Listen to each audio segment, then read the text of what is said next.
여러분 안녕하십니까? 참 좋은 아침입니다. 우리 2013년 10월 23일 수요일 말씀으로 드리는 오늘의 번제 함께 합니다. 고린도전서 10장 1절에서 13절까지 말씀으로 같이 합니다.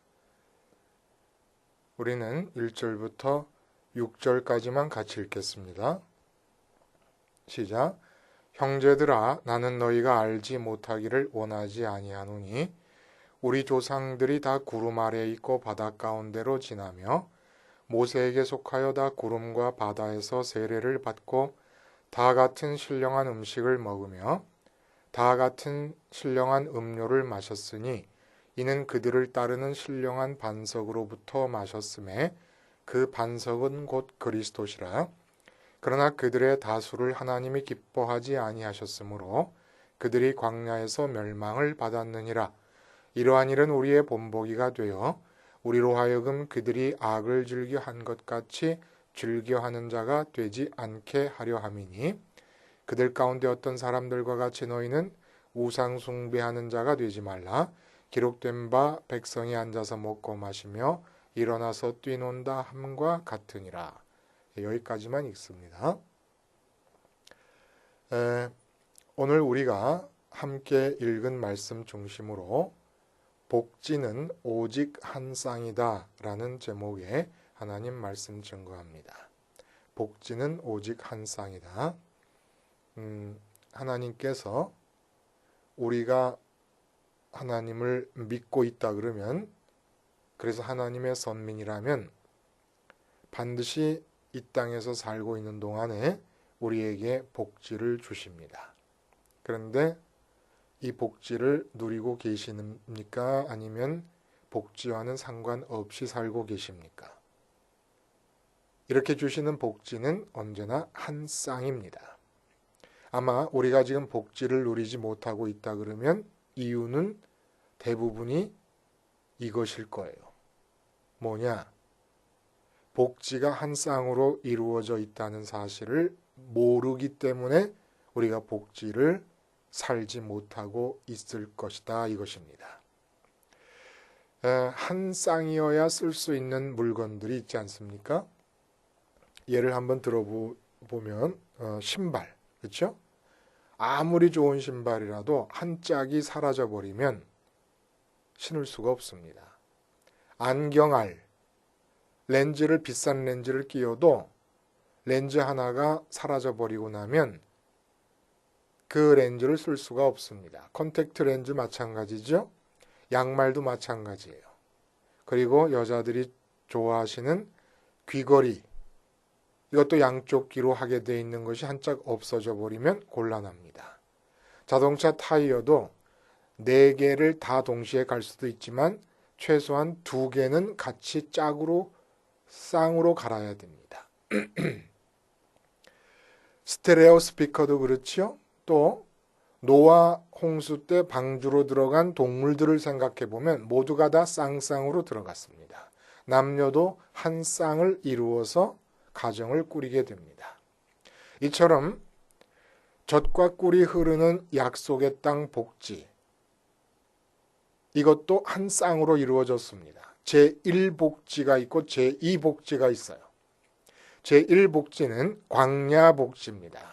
그리고 제2복지는 가나안 복지입니다. 성경에 나온 어휘를 그대로 적용해서 말하면 복지는 오직 한 쌍으로서만 우리에게 주어질 수 있는데 그 내용을 보면 광야 복지와 가나안 복지가 서로 짝을 이루어 한 쌍을 이루게 됩니다. 그래서 여러분, 우리가 믿는다라고 하는 것은 전적으로 제1복지에 해당이 됩니다. 우리가 믿음을 통해서 제1복지를 이루어야 합니다.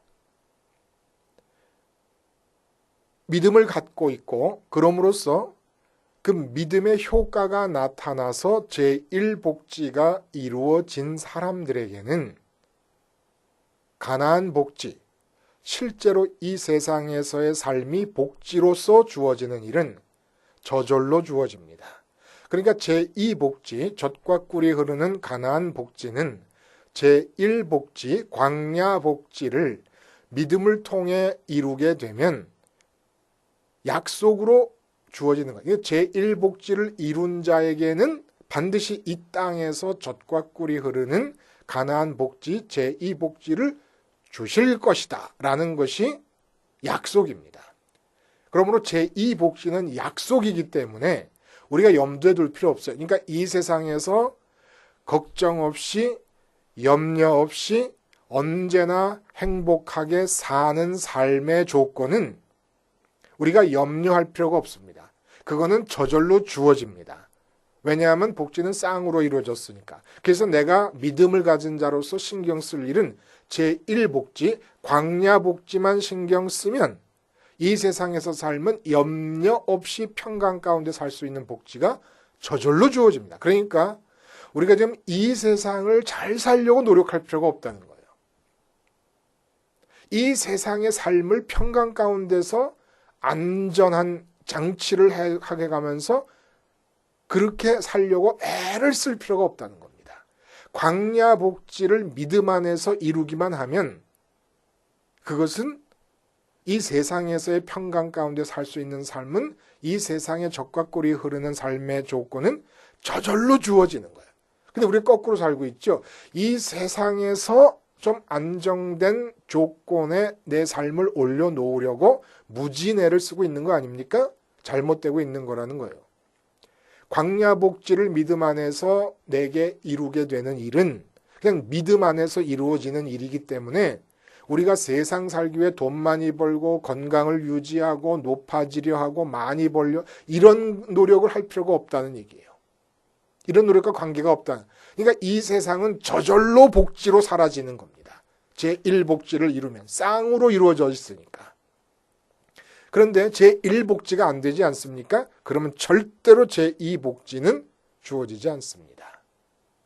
자, 이러한 전제하에 오늘 본문을 보면 오늘 본문을 이해하기 위해서 우리가 어저께 함께 나누었던 본문 중에 마지막 9장 27절을 다시 한번 기억할 필요가 있습니다. 9장 27절의 말씀이 뭡니까? 내가 내 몸을 쳐 복종하게 함은 내가 남에게 전파한 후에 자신이 도리어 버림을 당할까 두려워함이로다. 이렇게 얘기했습니다. 여기서 하반절에 자신이 도리어 버림을 당할까 두려워함이로다. 사도 바울 자기 자신을 말하는 거예요. 이 자신이 도리어 버림을 당할까 두려워함이로다라고 하는 이 귀절에 대해서 예증을 하는 것입니다. 오늘 본문은. 그 예증의 내용이 뭐냐면 이스라엘 선민들이 하나님의 놀라운 10가지 재앙을 나타내시는 사건을 통해서 그 전능하신 하나님으로 만나고 하나님을 소개받고 그리고 홍해바다를 마른 땅으로 건넜습니다. 그리고 구름 기둥으로 인도받고 광야에서 하나님이 주시는 음료와 양식을 먹으면서 지냈습니다. 이렇게까지 하나님의 은총을 받은 하나님의 선민들이 하나님께서 도저히 그들과 함께 동행하실 수 없어서 그들을 다 멸망시켰다는 얘기를 하면서 예로 들면서 9장 27절에 도리어 버림을 당할까 두려워함이로다 라고 하는 이 말씀을 확정해 가는 것입니다. 버리는 일이 있다는 얘기, 하나님께서 버리시는 일이 있다는 얘기입니다. 그러므로 고린도 교인들이여 정신 바짝 차리지 않으면 너희도 이스라엘이 버림을 받은 것처럼 똑같이 버림을 받을 수 있다는 얘기를 지금 하려고 하는 겁니다. 이 기절에서 여러분 몸을 쳐서 복종하게 함이라는 이야기는 어저께 말씀드린 대로 무슨 금욕적 행위나 수련과 수행을 말하는 것이 아닙니다. 이것은 바른 믿음을 갖고 있는 자라면 마땅히 나타나야 되는 결과입니다.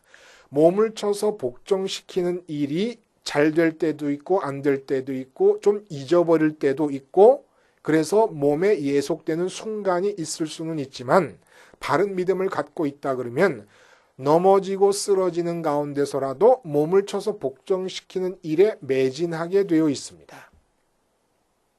그리고 이것이 뭐냐 하면 금욕주의자들이 행하는 그런 고행 같은 것이 아니라 십자가에서 주님과 함께 죽었음을 고백하는 일입니다. 이게 바로 몸에 대해서 죽는 건데 대상은 무엇에 대해서 죽느냐? 몸을 통해서 접하는 세상. 몸이 있기 때문에 이 세상에 대해서 갖게 되는 나의 소망들, 소원들에 대해서 죽는 것이 몸을 쳐서 복종하는 얘기입니다. 막 몸을 쳐서 고행하고 이런다는 얘기가 아니라 십자가에서 그렇게 죽는 거지요. 그리고 하반절에 자신이 도리어 버림을 당할까 두려워함이라는 이 말씀은 두 가지 경우로 해석이 될 수 있습니다. 두 가지 경우라는 것은 바른 믿음을 갖고 있는 자의 경우, 오늘 지금 이 바른 믿음이 있어야 제1복지가 이루어지는 것입니다. 그리고 이스라엘이 광야 생활을 예로 드는 것은 가나안 복지로 향하는 노정이 광야이기 때문에 지금 예를 드는 것입니다. 이게 다 연관이 되어 있는 것이죠.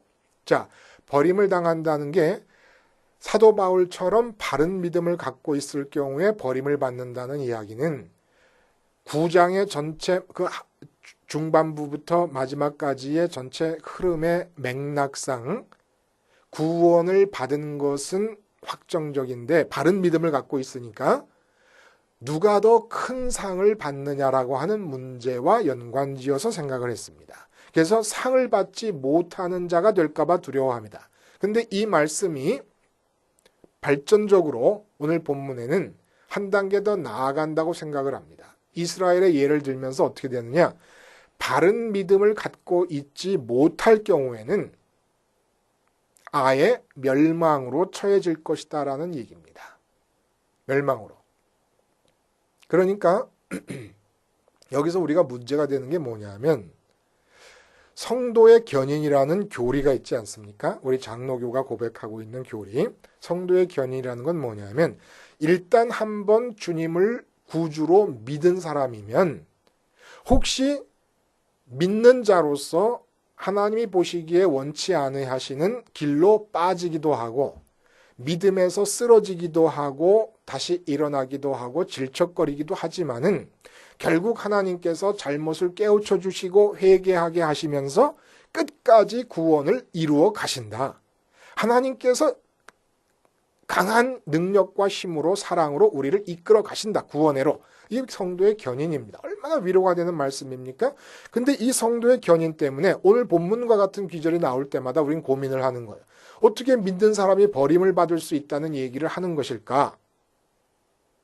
이스라엘 백성이 버림을 받은 것은 어떻게 이해가 될 것인가? 왜냐하면 지금 사도 바울은 이스라엘 백성이 버림받은 것과 오늘의 시대에 우리가 교인으로서 살던 사람들이 버림을 받는 것을 일치시키고 있기 때문에 이스라엘이 버림을 받은 것을 교인들이 버림을 받는 것에 대해 예표적인 사건으로 말하고 있기 때문에 우리의 고민이 생긴다는 겁니다. 고민할 거 하나도 없어요, 여러분. 믿음을 갖고 있는 자는 반드시 하나님께서 멸망에 처하지 않도록 이끌어 가십니다. 내가 좀 잘못하고 실수를 하더라도 하나님께서 깨우쳐 주시고 회개하게 하시면서 이끌어 가십니다. 근데 문제는 바른 믿음이어야 된다는 얘기예요. 바른 믿음. 믿음을 가지면 성도의 견인이 적용이 되지만 나는 믿음을 갖고 있다고 생각하고 있지만 사실은 그 믿음이 바른 믿음이 아니면 믿음을 갖고 있는 게 아니지 않습니까? 그러니까 성도의 견인이라는 말이 적용이 안 된다는 얘기입니다. 이 얘기를 고린도 교인들이 하는 거예요. 너희가 교인들이라고 왔다. 자, 이 얘기를 어떻게 하냐면 오늘 본문에서 사도 바울이 출애굽을 하고 애굽에서 나온 거예요. 어떻게 나왔어요? 홍해를 마른 땅으로 건넜습니다. 그리고 구름으로 인도를 받습니다. 이 사실을 신약 시대 때 지금 고린도 교회 안에서 주님의 이름으로 세례를 받은 것과 같은 사건으로 연결을 합니다. 그러니까 주님의 이름으로 세례받은 사건의 예표적인 사건이 뭐냐 하면 출애굽 사건과 구름으로 인도하신 사건이라고 보는 거예요. 같은 거라고 보는 겁니다. 그리고 성만찬을 하지 않습니까? 그 성만찬을 하는 것을 이스라엘 백성들이 하나님께서 주시는 만나를 먹고 하나님께서 반석에서 내신 물을 마신 것으로 연결을 시킵니다. 그러니까 이스라엘 백성들이 하나님이 주신 음식과 고기를 먹고 하나님이 주신 물을 마신 것, 광야에서 그렇게 한 것이 지금 교회에서 주님의 몸과 살과 피를 상징하는 뜻하는 성만찬에 참여하는 것의 예표로 생각하는 겁니다. 그러니까 세례에 준하는 출애굽과 구름기둥 인도를 경험한 이스라엘, 성만찬에 준하는 음료와 음식을 먹은 이스라엘이 망한 것과 마찬가지로 세례를 받았다 그러고 성만찬에 참여하고 있는 그런 신자가 되었다고 하더라도, 그래서 예수님을 주님이라고 부르고 있고 교인으로 생활하고 있다 그러더라도 버림을 당할 것이다라는 얘기입니다. 믿음이 바른 믿음이 아니면, 그러면 바른 믿음이라고 하는 이야기를 암시적으로 하기 위해서 왜 이스라엘의 광야 생활을 예로 들었을까요? 이 광야는 젖과 꿀이 흐른다고 하는 약속의 땅 가나안 복지를 향해 가던 여정에 속해 있는 도상이었습니다. 이 광야 생활의 의미가 뭡니까? 이게 바로 제1복지를 이루라는 하나님의 요청에 의한 기간이라는 거예요. 제1복지. 여기서 제1복지를 이루면 제2복지인 가나안의 이 땅 위의 현실은 그냥 주어지는 것이니까 문제는 제1복지를 이루어라. 그 제1복지를 이루는 게 바른 믿음이 있어야만 이룰 수 있다는 얘기입니다. 자, 제1복지, 광야복지를 이룬다는 뜻이 무엇일까요? 여러분, 광야는 인간이 살아갈 수 있기 위한 모든 조건이 완전히 결핍된 땅입니다. 물 없습니다. 음식 없습니다. 옷을 만들 수 있는 재료가 없습니다. 집도 조달이 불가능한 땅입니다. 이러한 불모의 땅에서 40년을 돌리신 이유는 믿음을 확정하기 위한 것이에요. 바른 믿음을 확정하기 위해서. 그럼 대체 이 바른 믿음이라는 건 뭐냐? 이렇게 인간의 생존에 필요한 모든 조건이 완전히 결핍된 불모의 땅에서조차도 우리 모두는 하나님 한 분만 계시면 만족을 얻을 수 있고, 그럼으로써 기쁨을 얻을 수 있고 행복할 수 있다는 사실을 믿는 겁니다. 이게 바른 믿음이라는 거예요. 우리는 이렇게 고백합니다. 전능하사 천지를 만드신 하나님 아버지를 내가 믿사오며, 이 전능하심은 천지를 만드시는 데만 소용되는 게 아니에요. 그래서 내 마음에서 이 세상에 대해서 생긴 내 마음의 소원을 들어주시는 데만 하나님의 전능함이 작용되는 게 아닙니다. 하나님의 전능하심에 대한 믿음은 어디서 확정되냐면 광야에서 확정되는 거예요. 그게 어떤 믿음의 내용이냐? 바른 믿음이라는 게 이렇게 내게 아무것도 주어진 것이 없는 조건 하에서도 다 없어. 돈도 없고 물도 없고 음식도 없고 옷도 없고 명품도 없고 학위도 없고 좋은 부잣집 가문도 없고 아무것도 없어. 그러나 하나님 한 분 계시면 그 모든 것을 다 갖고 있는 것보다 더 큰 만족과 기쁨과 행복을 얻을 수 있다고 믿는 겁니다. 그리고 하나님은 나에게 이 세상에서 사람들이 정해놓은 그 좋다는 모든 가치가 다 없어도 얼마든지 나를 완전히 만족하게 하실 수 있고 완전히 행복하게 하실 수 있고 완전히 평강 가운데 거하실 수 있게 하실 수 있다 라고 믿는 게 이게 바른 믿음이라는 겁니다. 근데 이스라엘 백성들이 우상 숭배를 하고 음행을 했다. 이 음행이라는 게 바알부올, 모압 땅에 갔을 때 바알부올을 섬기는 건데 바알이라는 이름을 여러분 아시잖아요. 풍요와 다산의 신입니다. 그러므로 바알부올의 신전에 들어가서 신전 창녀들과 음행을 범한 것은 단순한 음행에 그치는 게 아니라는 거예요. 돈과 물질이 너무너무 좋다라고 하는 고백이었다는 얘기입니다. 그리고 불평하고 원망했다는 얘기가 본문에서 계속 뒤따라 나오고 있습니다. 고기가 없어서 불평합니다. 물이 없어서 불평합니다. 음식, 부추나 마늘, 파를 못 먹었다고 불평합니다. 자, 이 불평의 의미가 뭘까요? 맛있는 고기가 없으면 불평이 나온다는 뜻은 고기를 믿는 겁니다. 고기의 힘을. 고기가 나를 일정 순간이라도 비록 지속되지 못할지라도 고기가 나를 행복하게 해줄 수 있다고 믿는 거예요. 돈이 없고 물질이 빈곤하다고 불평하는 것은 돈의 힘을 믿는 겁니다. 돈이 나의 마음을 만족하게 할 수 있고 기쁘게 할 수 있고 행복하게 할 수 있다고 믿는 겁니다. 그러니까 하나님이 광야에서 선민들에게 요구하시고 기다리고 계셨던 것은 뭐냐면, 자, 이제 너희가 출애굽에서 내 능력을 봤다.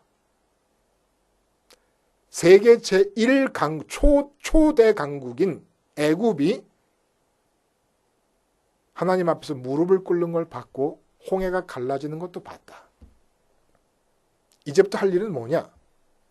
이 전능하신 하나님이 소개되었으므로 이 하나님을 믿고 광야로 들어가서 광야를 지나고 있는 동안에 하나님이 인간 생존에 필요한 모든 조건이 완전히 결핍된 이 땅에서도 나를 완전하게 만족하게 하실 수 있고 완전하게 행복하게 하실 수 있다는 것을 믿음으로 확증해라.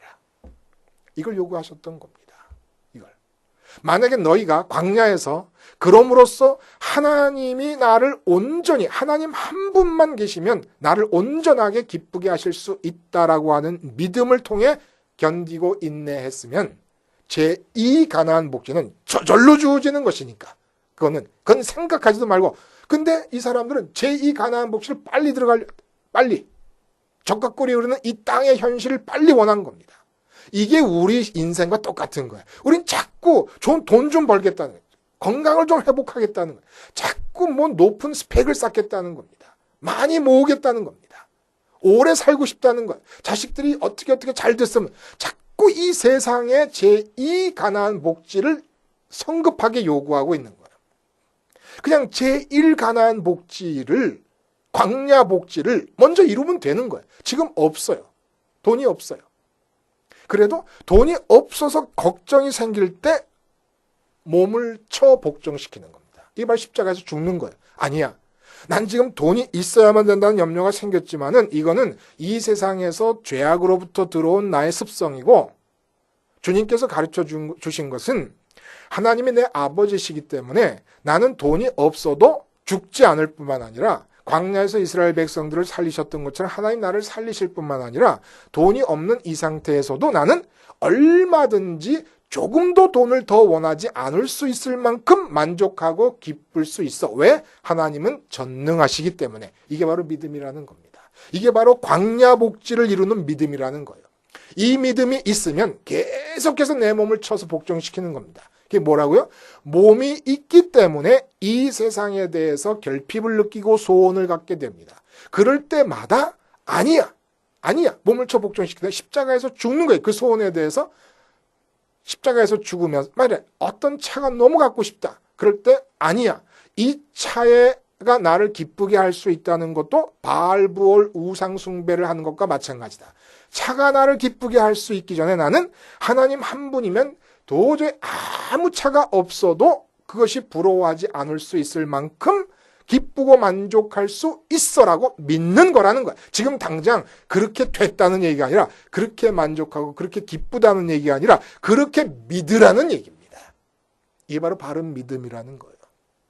그래서 기도하고 십자가 붙잡고 견디는 동안에 성령님의 역사를 통해 진짜 하나님에 의해서 채워짐으로써 돈이 없어도 모든 조건들이 결핍이 돼도 온전히 만족하는 광야의 복지를 이루세요.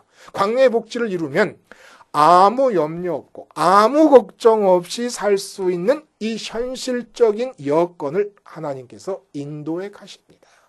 제2 가나안 젖과 꿀이, 그러니까 감사와 기쁨만이 넘쳐나는, 젖과 꿀이 넘쳐나는 그러한 복지를 살 수 있도록 제2 복지는 이미 하나님께서 다 정해놓고 계신 거예요.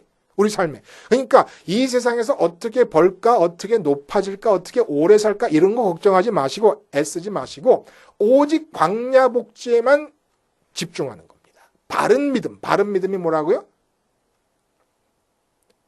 이 세상에서 사람들이 좋다고 하는 그 어떤 가치가 내게 모두 결핍되어도 하나님 한 분 살아 계시니까 나는 하나님에 의해서 완전히 만족할 수 있고 완전히 복될 수 있다. 이 믿음을 어떻게 표현합니까? 내 마음에서 세상을 향한 결핍이 느껴지고 부족이 느껴지고 그러므로 소원이 생길 때마다 십자가에서 죽으면서 이 소원 안 이루어져도 돼. 이 결핍 있어도 나는 행복할 수 있고 만족할 수 있어. 왜? 하나님이 살아계신 분으로서 나의 아버지시니까. 하나님은 내 마음을 완전히 만족하게 하실 수 있는 분이야. 라고 믿는 이 바른 믿음을 통해서 광야의 복지가 이루어집니다. 이 광야의 복지를 이루시잖아요. 그러면 이 세상의 상황 자체는 하나님께서 아무 염려 없이 아무 걱정 없이 살 수 있게 해주시기 위해 다 계획해 놓으시고 그리고 이끌어 가시게 될 것입니다. 여러분, 복지는 오직 한 쌍으로만 주어집니다. 한 쌍의 복지는 제1복지인 광야 복지를 이룰 때 우리에게 주어지고 광야 복지를 이루는 믿음만이 참 믿음으로서 교인과 선민이라는 타이틀을 달고도 버림을 받지 않을 수 있게 되는 믿음입니다. 기도하시겠습니다. 하나님 아버지, 제1복지인 광야 복지를 이룰 수 있는 바른 믿음 안에서 반드시 구원받을 뿐만 아니라 상까지 받는 복된 삶을 살게 해 주시옵소서. 예수님의 이름으로 기도하옵나이다. 아멘.